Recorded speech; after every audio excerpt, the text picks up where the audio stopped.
श्वेता, तुम्ही बघताय न्यूज 18 लोकमत. सकाळचे 11 वाजतायत. आपण राज्यभरातल्या कोणकोणत्या जिल्ह्यामध्ये पूर परिस्थिती आहे आणि नेमकं काय झालंय, तिथे शेतकऱ्यांचं किती नुकसान झालंय, या सगळ्याचा आढावा आपण घेतोय. बीडच्या आष्टी तालुक्यातील कडा परिसरामध्ये पुन्हा अतिवृष्टीनं झोडपल्यामुळे कडी नदीला पूर आलेला आहे आणि नदीकाठची घरं, शेती सगळं पाण्याखाली गेलंय. या पूर परिस्थितीची भयानकता ड्रोनच्या माध्यमातून दिसतेय. तर उद्ध्वस्त होणारी शेती आणि घर संसार याची भीषणता विचार करायला लावणारी आहे. प्रशासनानं नदीकाठी कुणीही जाऊ नये असं आवाहन केलंय. 8 दिवसांपूर्वी झालेल्या पावसामुळे कडा शहर आणि परिसरातील 6 गावं पूर्णपणे उद्ध्वस्त झाली आणि त्यानंतर पुन्हा पावसाचा जोर कायम राहिला आणि उरलं सुरलं देखील या अतिवृष्टीनं हिरावून घेतल्याची परिस्थिती आहे. बीड जिल्ह्यामध्ये झालेल्या ढगफुटी सदृश पावसानं सिंदफणा नदी दुथडी भरून वाहतेय. त्यामुळे शेतकरी उद्ध्वस्त झाला असून अनेक घरं पाण्याखाली गेली आहेत. शेतामध्ये पाणी शिरल्यामुळे त्याला तलावाचं स्वरूप आलंय. बीडमधील साक्षाळ पिंपरी, धारवंटा, उकड पिंपरी, कळमेश्वर, धानोरा, शिरापूर या गावांमध्ये पाणी शिरलंय.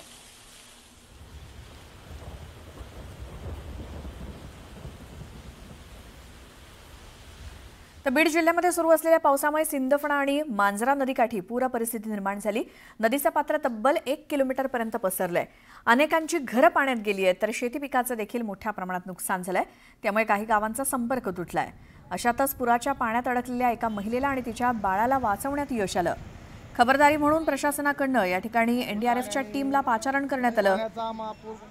तर बीडच्या गेवराई तालुक्यातील अमृता नदीला पूर आलाय, महापूर आलाय. गेवराई ते शेवगाव रोड तसंच गेवराई श्री क्षेत्र राक्षस भुवनकडे जाणारी वाहतूक बंद करण्यात आली आहे. पुलावरनं पाणी वाहत असल्यामुळे ही वाहतूक बंद करण्यात आली. दरम्यान या पुलावरनं कुणी प्रवास करू नये असं आवाहन प्रशासनाकडून करण्यात आलंय.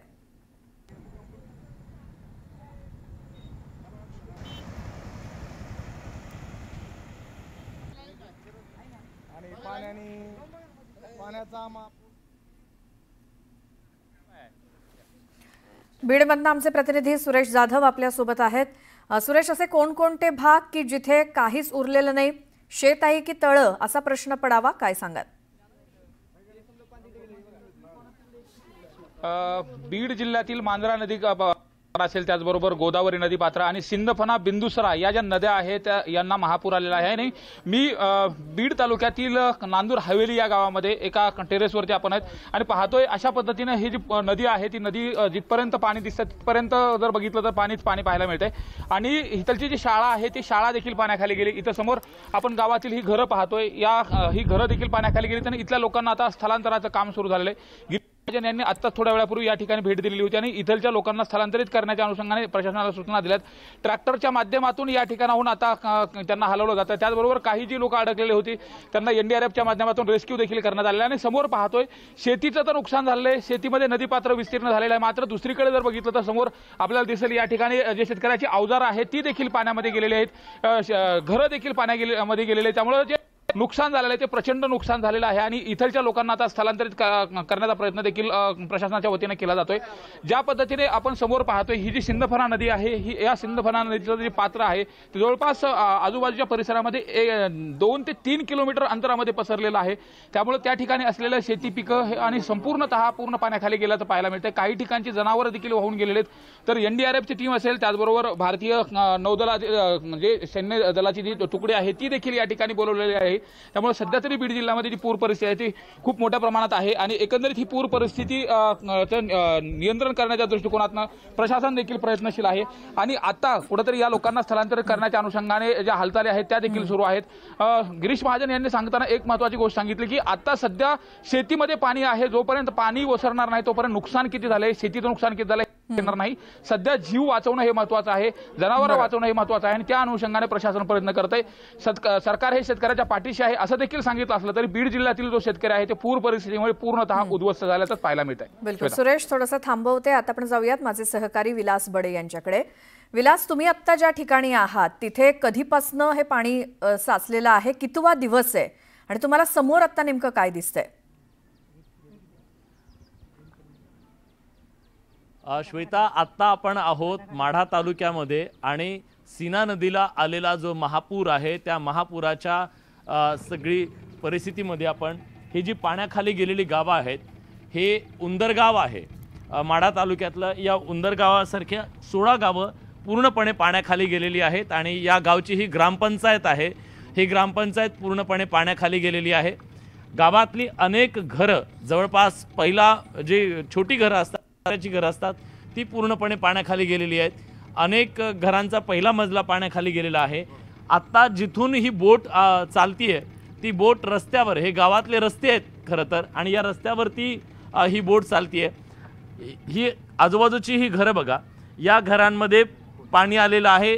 छोटी छोटी धान्याचे कोठे आहेत त्या सुद्धा पाण्याखाली गेलेल्या आहेत। अनेक लोकांनी वर छतावरती आसरा घेतलेला आहे, तो तुम्हाला दिसत असेल। गावातलं मंदिर पाण्याखाली गेलेलं आहे। तालीम गावातली पाण्याखाली गेलेली आहे। हा दर्गा पाण्याखाली गेलेला आहे आणि हे मंदिर सुद्धा इकडे पाण्याखाली गेलेलं आहे। आपल्यासोबत या रेस्क्यू ऑपरेशनमध्ये स्थानिक आमदार सुद्धा आहेत, आपण त्यांच्याशी बोलूया। ही परिस्थिती बिकट बनत चाललेली आहे, पाणी वाढत चाललेलं आहे, भयानक परिस्थिती। किती पाणी आहे?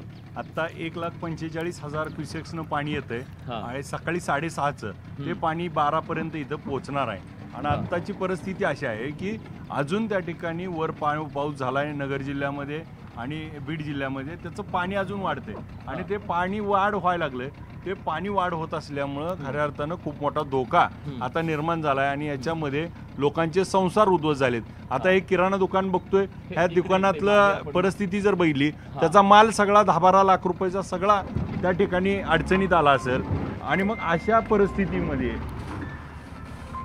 परिस्थितीमध्ये आज हे साईडला ऊस बघता आपण, पूर्ण ऊस पाण्यामध्ये आहे आणि मग अशा शेतकऱ्याला त्या ठिकाणी दिलासा देणं।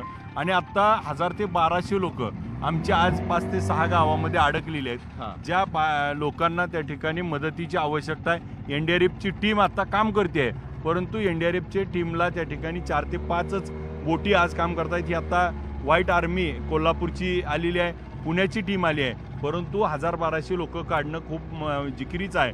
त्यासाठी एअरलिफ्ट मिलिटरी त्या ठिकाणी द्यावं लागणार आहे, कारण आज आत्ताच एक घटना बघितली आपण, एक गरोदर महिला त्या ठिकाणी सोबत त्या ठिकाणी काढण्याचं काम होतंय। आणि अशा परिस्थितीत लोकांचे संसार उघड्यावर पडलेत, त्यांना मदत करणं तातडीची गरज आहे। आपल्यासोबत या रेस्क्यू ऑपरेशनमध्ये सातत्यानं सहभागी होणारे काय जवान आहेत। कोल्हापूरच्या महापुरात सुद्धा तुम्ही अशा प्रकारे मदत कार्य केलं होतं। आज काय परिस्थिती दिसते तुम्हाला? किती लोकांना तुम्ही रेस्क्यू केलं?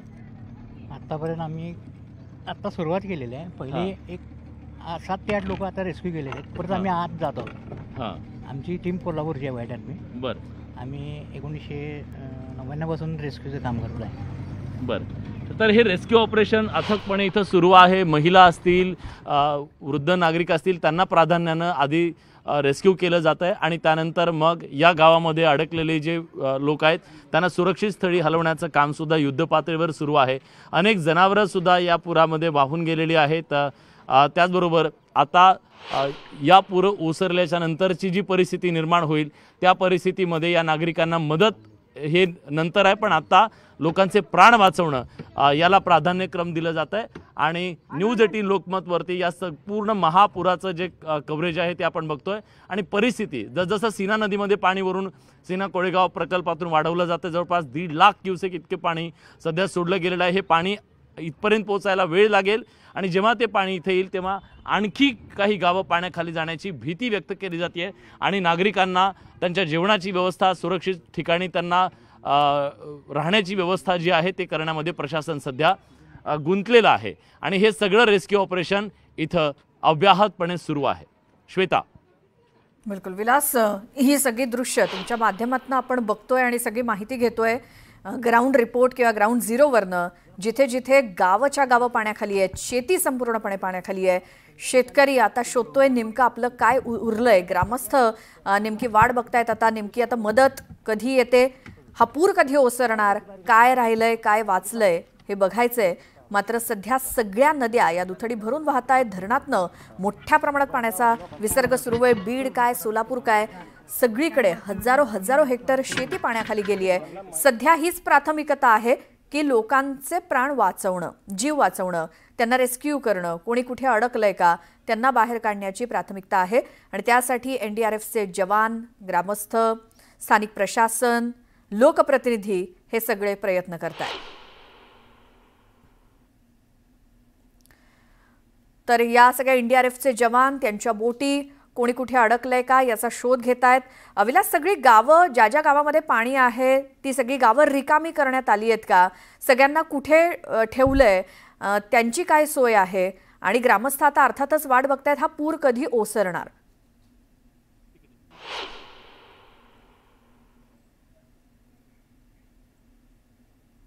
विलास, आवाज येतोय? सोलापूरमधल्या माढा आलेल्या पुराच्या नंतर ही जी परिस्थिती निर्माण झाली आहे ती आपण बघतोय. माढा तालुक्यामध्ये वाहणारी ही सीना नदी जी आहे त्या नदीच्या पात्रामध्ये जी गावं आहेत 16 गावं, त्या 16 गावांमध्ये हे रेस्क्यू ऑपरेशन सध्या सुरू आहे. काही लोकांना, विशेषतः महिला आणि जे वृद्ध नागरिक आहेत त्यांना प्राधान्य दिलं जात आहे. या पुरामध्ये शेतकऱ्यांच्या डीपी वाहून गेलेल्या आहेत, मोटारी, शेकडो मोटारी वाहून गेलेल्या आहेत. त्याचबरोबर पाईपलाईनसाठीचे जे पाईप आहेत ते सुद्धा वाहून गेलेत. शिवाय नदीकाठावरती वस्तीवरती जी जनावरं होती ती जनावरं सुद्धा या महापुरामध्ये वाहून गेलेली आहेत. द्राक्ष, ऊस, मका, सोयाबीन ह्यासारखी पिकं जी आहेत ती पण पाण्याखाली गेले. समोर आपल्याला दिसतंय ते ऊसाचं पीक आहे. या ऊसाच्या पिकाचे फक्त शेंडे दिसतात. म्हणजे 17 ते 18 कांड्यांचा हा ऊस काढणीला आलेला, म्हणजे कापणीला आलेला हा ऊस आहे आणि आता फक्त शेंडे दिसत आहेत. याचा अर्थ आपल्याला लक्षात येऊ शकतो की हे कमीत कमी 15 फूटपर्यंत पाणी मध्ये तर आहे, त्याची खोली आहे आणि हे पात्र जवळपास 1 किलोमीटरपर्यंत गेलेलं आहे. 1 किलोमीटर पात्र, अर्धा किलोमीटर इकडे आणि अर्धा किलोमीटर इकडे, अशा प्रकारे हे पात्र विस्तारलेलं आहे. आणि या पात्रामध्ये ज्या काही गोष्टी आलेल्या आहेत त्या सगळ्या वाहून गेलेल्या आहेत. 16 गावं आत्तापर्यंत पाण्याखाली आहेत. इथे कुटुंब आहे, ते कुटुंब अडकलेलं आहे याच्यामध्ये. त्यांना काही घरं जी आहेत ते अजूनसुद्धा पाण्याखाली आहेत आणि पाणी ओसरेल आणि त्याच्यातून आपल्याला बाहेर काढलं जाईल अशी एक प्रकारची अपेक्षा अनेकांना आहे. त्यामुळे सुरक्षित स्थळी त्यांनी थांबावं, त्यांच्यासाठी एनडीआरएफच्या टीम आलेल्या आहेत असा मेसेज प्रशासनाकडून देण्यात आलेला आहे. फोन येत आहेत, आम्ही इथं अडकलोय आणि आम्हाला वाचवण्यासाठी यावं याच्यासाठी. आणि जसा फोन येईल तशा पद्धतीनं आता या सगळ्या नागरिकांना वाचवण्यासाठी एनडीआरएफची टीम मैदानात उतरलेली आहे. जवळपास 16 गावातल्या काही हजार लोकांना वाचवण्याचं काम एनडीआरएफच्या टीमला करावं लागणार आहे. या सगळ्यामध्ये स्थानिक ज्या संस्था आहेत त्यांनी सुद्धा पुढाकार घेतलेला आहे. या स्थानिक गावकऱ्यांच्या मदतीनं सुद्धा हे रेस्क्यू ऑपरेशन राबवलं जात आहे. इकडे आपण बघतोय की एनडीआरएफची टीम आता पुन्हा नव्या ऑपरेशनसाठी सज्ज झालेली आहे. नागरिक सुद्धा आहेत, अग्निशमन दलाचे जवान सुद्धा इथं पोहोचलेले आहेत आणि या सगळ्या जवानांच्या मदतीनं हे रेस्क्यू ऑपरेशन युद्ध पातळीवरती इथं पोहोचवलं जात आहे. अशी गावं आहेत आणि जी माहिती आपल्याला मिळते, तानाजी सावंत म्हणून जे माजी मंत्री होते त्यांच्या घराला चहूबाजूनं पाण्याचा वेढा पडलेला आहे. त्यांचं कुटुंबसुद्धा त्याच्यामध्ये अडकलेलं होतं. आता त्यांना तिथून रेस्क्यू करण्यात आलं आहे असं कळतंय आणि याच भागामध्ये त्यांचं गाव आहे, त्या गावातला त्यांच्या बंगल्यामध्ये ते अडकले अशी माहिती आपल्याला मिळाली. पण अनेक लोक आहेत. आत्ता खरं तर किती नुकसान झालं याचा काही अंदाज नाही आहे, अंदाज येऊ शकत नाही आहे. कारण या सगळ्याची भीषणता जोपर्यंत हे पाणी ओसरणार नाही तोपर्यंत ती लक्षात येणार नाही आहे. आत्ता मात्र जे गोरगरीब होते त्या सगळ्यांचे संसार पाण्याखाली गेलेले आहेत. आता हे एक छोटंसं घर बघा, या घरामध्ये पत्र्याचं हे घर आहे आणि या घरामध्ये याच्या बाजूची जी घरं आहेत त्या सगळ्या घरांमधला जो त्यांचा संसार असेल तो पूर्णपणे या पुराच्या पाण्यामध्ये वाहून गेलेला आहे. या सगळ्यांना आता कशा प्रकारची मदत द्यायची, कशी प्रकारची मदत दिली जाईल. छोटी छोटी घरं आणि उंचीनं पण कमी आहे, ती पूर्णपणे पाण्याखाली गेल्यामुळे एक निश्चितपणे जसं शेतकऱ्यांच्या शेतीचं नुकसान झालेलं आहे तसंच घरांचं नुकसान झालेलं आहे, गावातलं नुकसान झालेलं आहे, प्रशासनाचं सुद्धा नुकसान झालेलं आहे. अनेक डीपी ज्या आहेत त्या पाण्याखाली गेलेल्या आहेत, त्या वाहून गेलेल्या आहेत. त्यामुळे आता 3 दिवस झालं वीज नाही आहे, पाणी नाही आहे, सगळ्यात महत्त्वाचं म्हणजे पिण्याचं पाणीसुद्धा नाही आहे आणि त्याचबरोबर आरोग्याच्या सुद्धा प्रश्न या ठिकाणी निर्माण झालेले आहेत. हे सगळं जे ऑपरेशन इथं राबवलं जातं आहे, या ऑपरेशनच्या नंतर या नागरिकांना आशा आहे की नको तिकडे खड्डा असू शकेल. हां, तर हे सगळे नागरिक वाट पाहत आहेत, हे पाणी कधी एकदा ओसरतं आहे आणि आपल्या आता शेतीमध्ये तर काही उरलेलंच नाही आहे, पण हे पाणी लवकरात लवकर ओसरावं हीच अपेक्षा आहे. पण काल सुद्धा रात्री प्रचंड पाऊस कोसळला. हा पाऊस कोसळल्याच्या नंतर एक चिंता निश्चितपणे निर्माण झाली होती नागरिकांमध्ये की या पावसामुळे परिस्थिती अजून गंभीर बनू शकते, कारण सीना नदीमध्ये पाण्याची जी आवक आहे ती पाण्याची आवक वाढलेली आहे। जवळपास 1.5 लाख क्युसेक इतकं पाणी या सीना नदीमध्ये येतं आहे। खरं तर नदीचं पात्र फार पुढे एक छोटंसं पात्र आहे, पण आता ज्या पात्राची क्षमताच 20-25 हजार क्युसेक इतकं पाणी वाहून नेण्याची आहे त्या पात्रात 1.5 लाख क्युसेक इतकं पाणी सध्या वाहत आहे। त्यामुळे या पूर परिस्थितीमध्ये अधिक गांभीर्यानं परिस्थिती बदलू शकते आणि आणखी काही गावं पाण्याखाली जाऊ शकतात अशी भीती व्यक्त केली जाते। कारण रात्री जेव्हा पाऊस पडला त्यानंतर सीना कोळेगाव या धरणातून पाणी सोडण्यात आलेलं आहे, ते पाणी इथपर्यंत पोहोचायला 5 ते 6 तास लागतील आणि मग हे पाणी अजून वाढू शकेल अशा प्रकारची भीती प्रशासनाकडून व्यक्त केली जाते। प्रशासन सज्ज आहे, अग्निशमन दल असेल, स्थानिक इथली यंत्रणा असेल, यांच्या माध्यमातून नागरिकांचे जीव वाचवणं याला सध्या प्राधान्य दिलं जातं आहे आणि त्यानंतर मग शेतीचं नुकसान आणि शेतकऱ्यांना मदत हा नंतरचा मुद्दा आहे। पण ज्यांचे प्राण वाचले त्यांना प्राण वाचले याचं समाधान आहे, पण आपल्या जनावरांचे जीव वाचवू शकलो नाही याची वेदना आणि दुःख मात्र इथं आहे। हे ते सीना कोळेगाव ही ती सीना नदी आहे जिथं एकदा आम्हाला वर्षातनं पाणी द्या अशा प्रकारची मागणी करणारं हे गाव आहे। प्यायला तरी उन्हाळ्यामध्ये पाणी द्या याच्यासाठी आंदोलन करणारं हे गाव आहे, त्याच्यासाठी संघर्ष करणारं गाव आहे। पण त्या सीना कोळेगावमधून आता एवढं पाणी सोडलेलं आहे की गावची गाव पाण्याखाली गेलेलं आहे। त्यामुळे जेव्हा दुष्काळामध्ये या सीना कोळेगावच्या पाण्याचा आम्हाला उपयोग होत नाही आणि आज मात्र सीना कोळेगाव धरणातून सोडलेल्या पाण्यातनं आमचं आयुष्य उद्ध्वस्त झालं अशा प्रकारची भावना ही व्यक्त केली जाते। नागरिक मात्र यात आता पिण्याचं पाणी, चाऱ्याचा प्रश्न, अनेक प्रश्नांचा सामना करत आहेत। कुलविलास, ही सगळी ग्राउंड झिरोवरनं ही दृश्य आपल्या प्रेक्षकांना आपण दाखवतोय। अर्थात सरकारपर्यंत सुद्धा ही दृश्य पोहोचल्यानंतर नेमकी ही शेतकऱ्यांना मदत कधी मिळणार, ओला दुष्काळ जाहीर होणार का, हे सगळे अनेक प्रश्न आहेत। आज कॅबिनेट सुद्धा आहे, त्यामुळे हा मुद्दा कॅबिनेटमध्ये सुद्धा चर्चेला जाईल अशी शक्यता आहे।